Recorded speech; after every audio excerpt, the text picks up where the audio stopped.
All right, let's have a look at those year-over-year new market numbers. We're going to start with what happened a year ago, June 2022, and we'll move forward to June 23. So we'll start with the number of sales.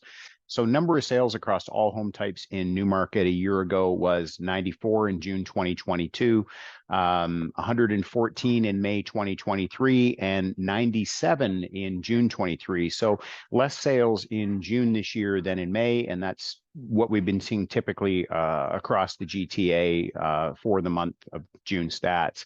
Average sale price across all home types, 1,144,000 a year ago in Newmarket, 1,248,000 in May, and I'll move myself here, 1,198,000. So we did see a slight decline in the average sale price. Now, again, I say this in all my videos, it is an average sale price averaged across all home types and all sales.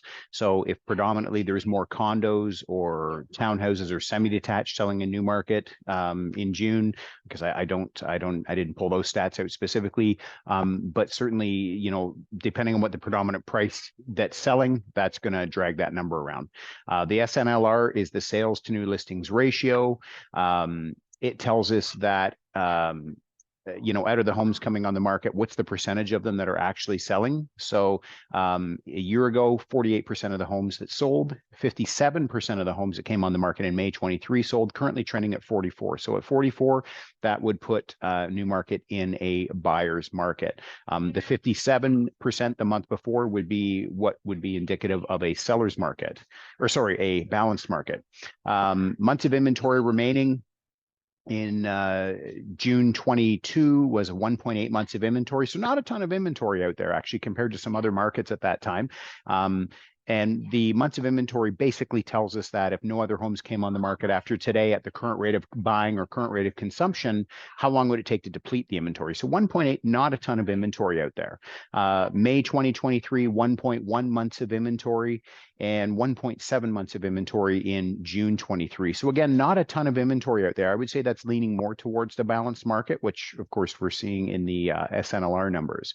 Sale price to list price ratio, a year ago, home selling in Newmarket, 98% of asking, 106.5% of asking in May 23, currently trending, let me see if I can get out of here, 107. So these numbers are highly fabricated. I'm saying this in all my videos because we're seeing such a propensity towards agents, listing agents and sellers pricing their homes below market value or below what they're intending to get.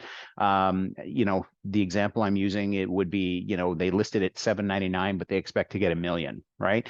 And so it's moving that number around a lot. So, you know, take it with a grain of salt. I don't think it's an incredibly accurate number these days. It's certainly not a good reflection of, you know, what's going on in the market. Days on market to get a home sold, still strong. I mean, we were 16 a year ago. We were 10 in May and currently trending at 9. So actually, again, not long to get a home sold. Now, I will say as a caveat, that's only going to show you how long it's taken that home to get sold in under the current listing it's under. So if that home had been listed, you may see houses in your neighborhood that have been listed 2, 3, 4, 6, 10 times over the last year. That number, of course, isn't reflecting that. So if you have any questions on how this can relate, this data relates to your Newmarket home, feel free to reach out to me.